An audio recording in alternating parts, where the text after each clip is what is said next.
얼마 전에 TV에 상담 프로그램 같은 걸 하는데 어떤 배우가 인터뷰를 하더라고요.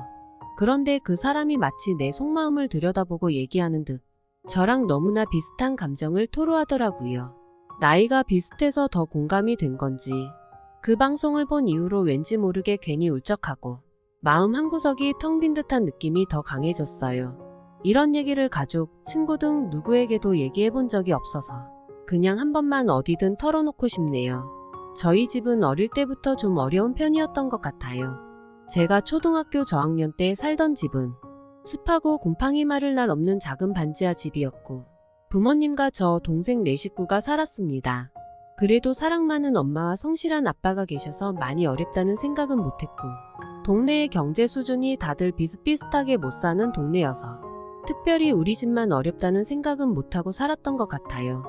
중학생 때 부모님이 주택 청약에 당첨되어 운 좋게 20평 초반대의 아파트로 이사를 갔는데 전 재산을 모아 입주까지 필요한 돈을 마련하고 대출을 많이 받았던 걸로 기억합니다.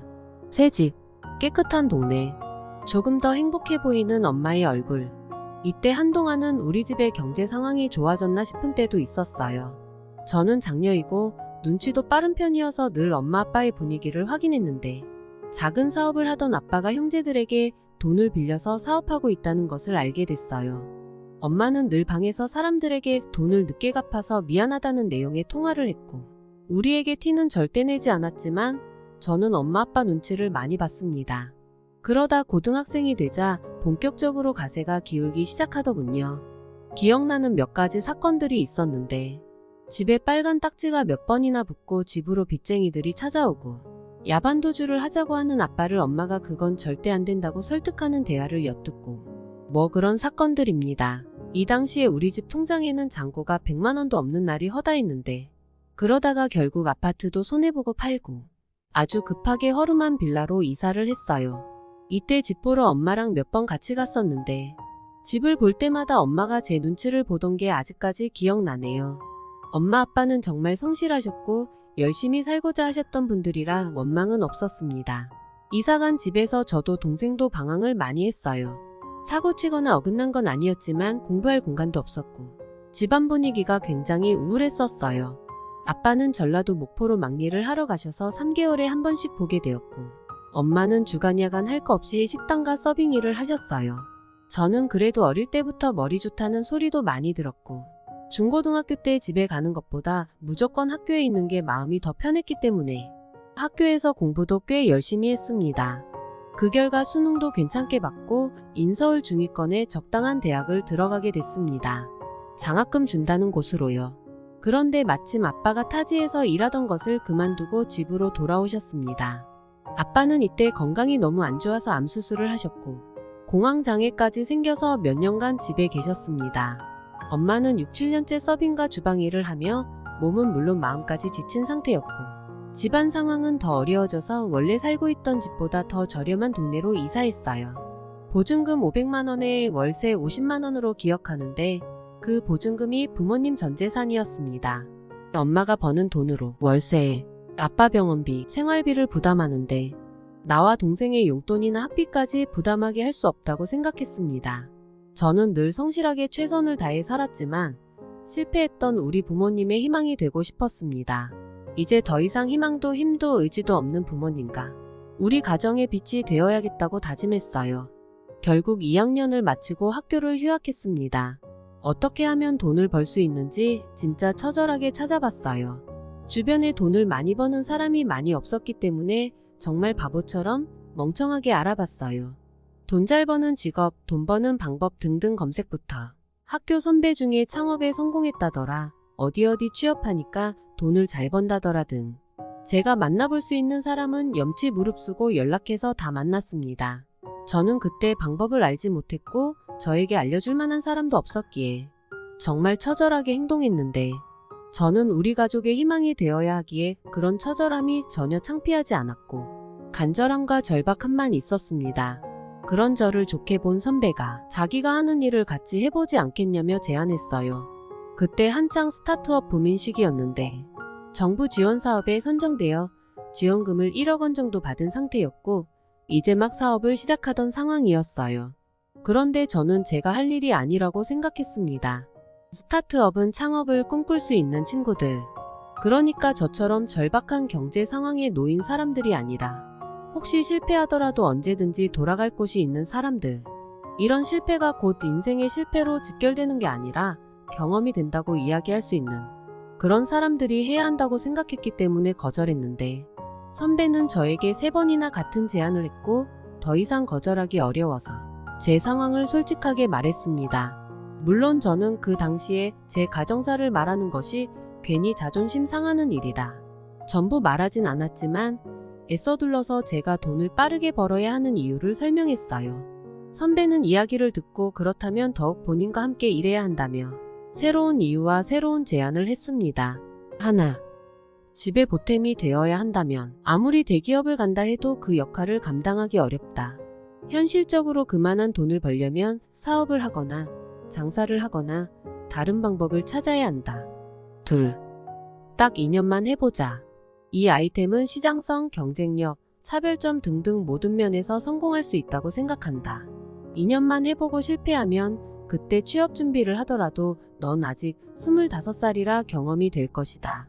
마지막으로 너의 성향이 스타트업의 멤버로 일하기에 매우 적합하다고 생각한다. 지원사업에 선정되어 직원 급여로 쓸 수 있는 예산이 있으니 네 사정을 고려하여 150만원씩 월급을 주겠다. 그래서 저는 20%의 지분과 월 급여 150만원씩을 받으며 일을 시작하게 됐어요. 당시에는 솔직히 뭘 해야 돈을 벌 수 있는지 감도 없는 상태인데 당장 150만원씩을 준다고 하기도 하고 선배가 이야기하는 아이템이 성공할 수 있다는 마음도 조금 있었습니다. 선배는 우선 3개월만 해보고 정 안 되겠으면 그때 그만둬도 된다고 했었기 때문에 뭔지도 모르고 일단 시작했어요. 그렇게 시작한 그 스타트업은 2년 반 동안 정말 처절했습니다. 지원금은 다 떨어져 가고 유사 어플도 다수 출시되어 시장 경쟁력을 확보하는 데 어려움도 겪었고 그래도 저는 150만원씩 받지만 선배는 2년 반 동안 단 한 푼도 받아가지 않았고 이후 조인한 팀원들도 교통비 30만원씩 받아가며 일주일 내내 쉬는 날도 없이 하루에 12시간 넘게 정말 뭐에 홀린 듯이 일했습니다. 스타트업을 4년 정도 유지하며 정말 말할 수 없이 많은 일이 있었습니다. 자존심은 이미 가장 먼저 버렸고 큰 것을 얻으려면 그만한 파도를 넘어야 한다는 방법을 몸소 배웠어요. 어쨌든 우리는 그때도 적자였지만 매출 규모는 큰 스타트업으로 성장했습니다. 저는 아주 많은 일을 해야 하는 스타트업의 특성상 다른 생각할 틈도 없이 바쁘게 열심히 일했고 오히려 일할 땐 집에 대한 생각을 잊을 수 있어서 좋기도 했어요. 2년 안에 쇼부보자는 선배의 말과는 다르게 4년이 넘어갔지만 그냥 그런 것 상관없이 맹목적으로 열심히 일했습니다. 직원도 저와 선배 2명에서 시작한 게 18명까지 늘어났고요. 이 시기에 스타트업들은 적자 여부가 중요한 게 아니라 매출의 볼륨이 큰 스타트업이면 기업 가치를 인정받아 매각하거나 투자받을 수 있는 스타트업 투자붐을 맞았는데 저희 회사 또한 그랬습니다. 회사는 창업 5년 차 제가 28살이 되던 해에 매각되었습니다. 지분 20%를 가지고 있던 저도 지분을 매각하며 현금화했고요. 제 구질구질한 인생에서 상상해보지도 못한 돈이 통장에 들어오던 그날을 잊을 수가 없습니다. 물론 누구에게는 상상도 못할 돈이 아닐 수도 있지만 적어도 저에게는 그랬어요. 회사는 매각되었지만 의무 근무 조건 4년으로 계속 일했습니다. 근무 조건도 환경도 모두 편해졌고 연봉도 많이 받았어요. 매각할 때 받은 현금도 꽤 있고요. 돈을 점점 더 벌기 시작하며 집에 돈 들어가는 일들은 모두 제가 해결했어요. 제가 버는 돈의 90%는 집에 사용했습니다. 가족들은 수도권 30평대 아파트로 이사했고 차도 바꾸고 동생은 돈 걱정 없이 대학원을 다닙니다. 엄마도 먹고 싶은 거 원 없이 먹고 좋아하는 과일을 걱정 없이 살 수 있어서 행복하다고 하시네요.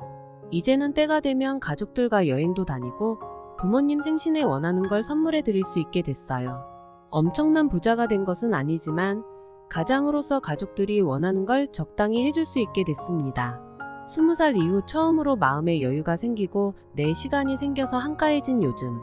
정말 기쁘고 행복한 요즘인데 그런데 왜 제 마음속 한켠에는 텅 빈 허전함이 있는지 모르겠습니다. 왜 문득문득 눈물이 왈칵 쏟아질 것 같은지 모르겠어요. 저는 언제부턴가 코끝까지 눈물이 가득 차 있어서 출렁출렁대는 기분을 매일 안고 살아가고 있습니다. 불면증도 생겼고요. 가족들은 나를 생각해주고 사랑해주고 응원해주는데, 그런데 저는 또 그 가족들을 책임져야 합니다. 몸이 아파서 일할 수 없는 아빠와 너무 지쳐버린 엄마.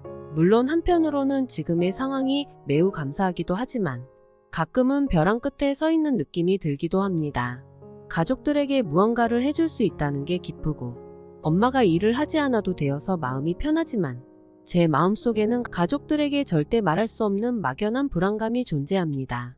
저는 온전한 성공을 이루지 않았는데 저도 아직 모르는 게 많고 틀리는 게 많은데 이제는 진짜 가장이 되어버려서 제가 혹시라도 헛발질을 하거나 실수하면 큰일 난다는 생각과 나는 쉬어서는 안 된다는 생각이 마음속에 오래 깊이 박혀 있습니다. 어쩔 때는 제가 무엇을 위해 사는지 헷갈릴 때도 있네요. 가끔은 이런 걱정 없이 사는 제 또래 친구들이 부럽기도 하고 내가 이렇게 나를 갈아 만든 결과물이 누군가에게는 태어날 때부터 당연한 그리 대단하지 않은 것이라는 걸 확인하게 되는 무수한 순간에도 말로 표현할 수 없는 공허한 마음이 들기도 하고 내 마음이 자꾸 왜 이렇게 못나지는 걸까? 그 어떤 것도 내가 선택한 것이 아닌데 하는 생각이 듭니다.